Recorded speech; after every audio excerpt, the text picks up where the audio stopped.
Kotimaata on aina hieno edustaa ja Suomen kilpailupuvun kun laittaa päälle, niin tulee semmonen suomalainen fiilis aina siihen kilpailuun.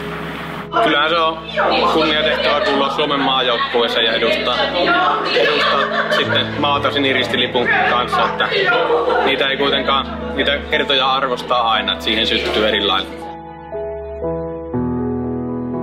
Semmonen pikkupojan haave ollut ja nyt se on totta ja elän unelmaa.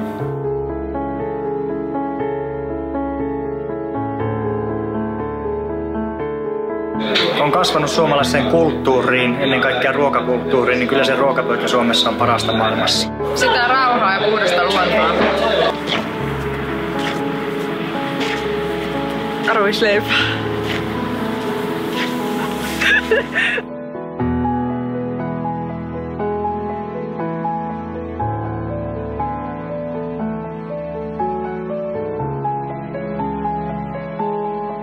Suomalaisuus on periksi antamattomuutta ja sitä sisua, mitä maailmalla ei ymmärretä.